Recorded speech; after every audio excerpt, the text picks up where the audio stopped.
Sakit ng pakiramdam ko. Hala, ano nangyari sa akin? Nay? Anak, tulungan mo ako. Ano nangyayari sa'yo, Nay? Pati ulo ko. Nay, ito na yung gamot mo. Tama na.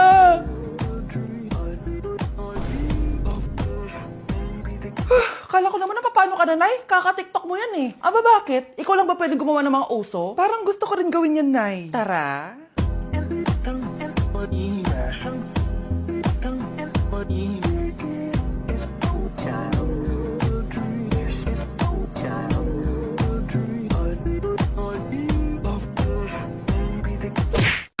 Nay, namumulang mata ko. Ayan! Kaka-cellphone mo yan eh. Nay, for over 50 lang ako sa quiz namin kanina. Naku! Kaka-cellphone mo kasi yan, anak eh. Nay, parang may effect na skincare mo. Ang fresh mo na. I know, right? Hindi kasi ako gaya mo na puro cellphone. Nay, ubos na pabango ko. Oh, puro ka kasi cellphone. Nay, ninakawan daw yung kapitbahay natin. Grabe nakakatakot. Oh, ayan! Cellphone pa more. Nay, sobrang sakit ng ulo ko. Tapos, inuubo pa ako. Ayan! Oh, alam ko na sasabihin mo. Oo na, kaka-cellphone ko na to. Ay hindi, iba na yan. Kapag may 2 symptoms ka, gaya ng headache at ubo, pwedeng flu na to. Oh, eto anak, uminom ka nitong BioFlu. Ay wow, hindi sinisi ang cellphone na. 15 minutes later. Nay, bumubuti na pakiramdam ko. O, diba? Mom knows best talaga. Nay, nawawala yung pera ko sa bulsa. Nakita mo ba? Hindi mo kasi iniingatan yung 500 pesos mo eh. At higit sa lahat, kaka-cellphone mo yan. Ha? Wait, paano niya nalaman na 500 yung nawawalang pera? Welcome BFF sa ating yearly exchange gifts. Sa wakas na tuloy, inaabangan ko talaga to. Ako din, excited na ako sa makukuha ko. So, sino gusto mauna? Ako na mauna, dahil ako naman ang pinakamaganda dito. Ang nabunot ko ay si Samantha. O eto, Bes. Ano kaya to? Ano to, Bes? Tawas yan, Bes. Kailangan mo yan. Dahil nakakapanghinay ang amoy mo. Oh, Samantha, sino nabunot mo? Ang nabunot ko ay si Scarlett. Ano kaya to? Bakit toothpaste at toothbrush to? Bes, kailangan mo yan at kailangan din namin yan kasi naamoy pa namin yung last week mo na ulam. Mga hayop. O sige, ako na. O, ang nabunot ko ay si Cheska. O, di ka nalugi dito ah. Wow, Bes, ang dami nito ah. Nabili ko lahat yan sa Shopee Choice. Binilang kita ng charger cord kasi palagi mo nawawala yung sayuti. 69 pesos lang to. Oh, selfie stick with flashlight. Di ba mahilig ka mag-video-video? 188 pesos lang to. Oh, tinted lip balm para magmukha kang fresh kahit di ka nag-toothbrush. 87 pesos lang to. Oh, pampas grass para magmukha maganda yung kwarto mo. Oh, eto, wireless microphone para high quality ang boses mo kahit pangit ang boses mo. Ang mura naman pala. Paano yan, Bes? Paano? Just search my choice keyword sa Shopee to enjoy 50% off voucher. Pasabog ka talaga, Bes. Tama. Kaya mag-check out na rin kayo sa Shopee Choice. Okay, class. Magsisitting arrangement tayo, okay? Scarlett, tumabi ka kay Cheska. Sige po, ma'am. Hi. Oh, bago ka lang ba dito? Oo, sana maging close tayo. Paalala ko lang sa'yo, nasa room na to, ako ang prinsesa dito. Okay? I like your hair. It's giving squatter. Sa subdivision kasi namin, uso ang reband. Ew! 2025 na, naka-Android ka pa din? It's giving blurred cam. So, boyfriend mo pala si Michael? Bakit kanya pinatulan? Sa mukhang yan? Yuck!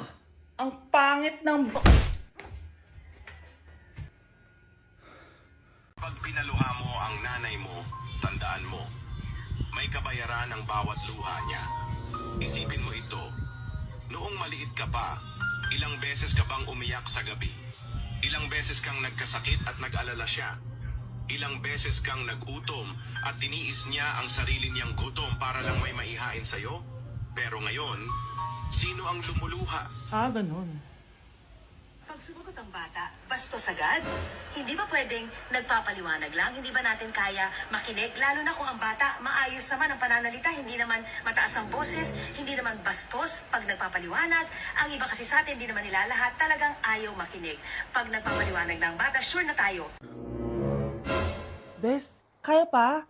Parang pasuko na itsura mo. Sobrang dami pala nito, Bes. Grabe, ang fresh mo pa din. Paano yan? Huwag ka maingay, Bes. Eto ang sikreto ko. G2G Perfect Cover Cushion. Perfect talaga to kasi lightweight na and high coverage pa. Oh, tignan nyo naman. May 3 shades to and ang shade ko ay ang custard. Try nating basain yung face ko. Oh, ayan. Ayan. O, diba? Ang hirap tanggalin. Love na love ko talaga to kasi waterproof, long-lasting, and transfer-proof. Plus, skincare infused din to kaya hulas-proof talaga. For only 345 pesos lang to. Wow, ang affordable naman yan, Bes. Bibili ako niyan. O, eto, Bes, sa'yo na to para fresh tayo bukas sa exam. Salamat, Bes. The best ka talaga. Naku, taas na naman ang kuryente natin. Sino ba kasing aircon dyan? Si ate, buong araw nag-aircon. Wow kala mo din nakiki-aircon. Anay, kailangan ko na daw po magbayad ng tuition para makapag-exam ako. Ha? Bayarin na naman? Sige anak. Nay, due date na pala ng internet natin. Baka maputulan tayo. Oh, isa pa yan. Naku, sabay-sabay na. Oh, wala na naman pala naman to ref natin. Naku, kailangan na natin mag-grocery. Nay, nagpadala na daw si tatay. Ay, buti naman. Umulan pa, patay! Paano kaya ako pupunta sa remittance center neto? Ano ka ba, Nay? Nagpadala si tatay via GCash at may bonus credits pa. Wow, high-tech na pala anak. Eh, paano yung mga bills natin? Pwede din yan sa GCash, Nay. Ayan, kaka-cellphone mo yan. Ay, mali. Kaka-GCash mo yan. Kaya magpadala na sa GCash dahil diretso sa GCash wallet mo ang remittances abroad. Hindi ka nalalabas ng bahay dahil hassle-free at 24/7 tong available. At wala tong transfer fee sa mga verified users. Just open your GCash app and go to your GCash wallet. Itap nyo lang yung cash in at go to global banks and partners. Hanapin mo lang kung saan remittance partner siya nagpadala. I-enter mo lang yung mga kailangan na details at makukuha mo na agad yung pera, o diba? Grabe anak, ang bilis na pala ngayon. O diba, Nay? Kaya mo? I-GCash mo! Iba na talaga ngayon, no? Nung panahon namin, ang layo pa ng pinupuntahan namin para makapagpadala. Hulaan ko, Nay, tumatawid pa kayo ng bundok at ilog, no? Class, may joke ako. Anong hayop ang hindi marunong magtago? Ano po, ma'am? Eh di, elepante, kasi di ba malaki siya? Corny ni ma'am. Trubes.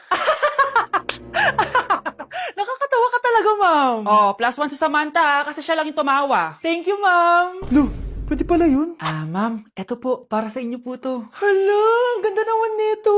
Balita ko po kasi, ma'am, mahilig kayo sa halaman. Thank you, Samantha. Baka naman, ma'am, plus points sa quiz natin kanina. Sure, +5 ka na sa akin. Ikaw pa ba? Hala siya, pasip-sip to kay ma'am, oh. Okay, class dismiss. Pwede na kayo umuwi. Ma'am, ako na po magdadala ng mga gamit nyo para di po kayo mahirapan. Hatid ko na po kayo, ma'am. Aba naman, buti pa si Samantha, matulungin. Ginagawa niya lang naman yun para magka-plus points siya. Ay, nakakainis si Samantha, no? Halatang nagpapasip-sip lang siya kay ma'am. True. Kaya siya yung top 1 palagi eh, dahil sa mga binibigay na points si ma'am. Guys, tingnan nyo. Convoy yan ng magulang ni Samantha tsaka ni ma'am. Babayaran daw si ma'am para maging valedictorian si Samantha. Grabe. Sumusobra na kayo. Okay, class, may i-announce ako. Ang valedictorian natin ay si... Sino pa ba? Eh, di si Samantha. Hala, totoo ba? Hindi ko expect. Congrats, Samantha! Ang galing nyo! Ang galing mong bumili ng grades. Ha? Scarlett, sit down! Ay, no! Convo nyo to, diba? Magkano binigay sa'yo, ma'am? 1 milyon? Wow, easy money! Hala, nagpapabayad si ma'am. Grabe. Ano kaya magiging reaction ng principal pag nasend ko to sa kanya? Hindi yan totoo! I-delete mo yan! Oops! Sorry na send. Deserve nyo yan. Lumalaban kami ng patas dito. Kailangan nyo managot. Oh, bakit may pera na naman dito? Pinamigay ko na ibang pera kahapon Kakainis naman. Ma'am, may delivery po kayo. Oh, ano to? Pera na naman? Diyos ko, ayoko neto. Sa'yo na lang, kuya. Ayoko din po niyan, ma'am. Sa iba niyo na lang po ibigay. Sige na po. Ano ba yan? Ang dami ko ng pera eh. Nay, bakit 300,000 na naman yung binigay mong baon sa akin? Hindi ko pa nga nagagastos yung baon ko last week eh. Tapos binilan mo pa ako ng bagong iPhone at iPad. Bawasan mo yung baon ko, ha? Nakakainis ka. Huwag ka na magreklamo. Ang dami na nga natin pera eh. O, eto pa. Hindi ko na alam kung saan ko gagastusin to eh. Ay, naku. Padala kasi na padala ng pera eh. Tapon ko na lang to. Congrats, ma'am! Kayo po ang grand winner ng 5 million pesos! Ano ba yan? Pera na naman. Pwede ba hindi ko tanggapin yan? Dami ko ng pera eh. Ay, bawal na po namin kunin to, ma'am. Sa'yo na po to. Congrats po ulit. Ba't pa ako nagising? Sana ganun na lang yung problema ko. Anak, umaga na oh. Kising ka pa din? Oo, Nay. Bukas na kasi yung thesis defense namin. Kailangan ko reviewin yung mga papel namin eh. Ay naku, baka magkasakit ka na niyan ha. Bahala na, Nay. Last naman na to. Sana makapasa na kami. Good luck anak ha, galingan nyo. Nay! Na-defend namin yung thesis namin! Wow, congrats anak! Ibig sabihin, Oo, Nay! Gagraduate na ako! salamat naman at makakapagtapos ka na anak. Oo nga, Nay eh. Worth it lahat ng stress at puyat. Kita ko nga sa mukha mo anak ko, sobrang dry, sobrang dull. Tapos parang na-sunburn din, no? Nay, ayoko naman magmukhang zombie sa graduation namin. I got you, anak. O, eto, gamitin mo tong Glad to Glow Brightening Moisturizer. Ginagamit ko to araw-araw, anak. Moisturizing talaga at madali ma-absorb ng skin. Take note, suitable to for all skin types. Grabe na yun, nag-brighten talaga yung skin ko. Ready na ako sa graduation namin. O, diba? Sabi ko naman sa'yo I got you.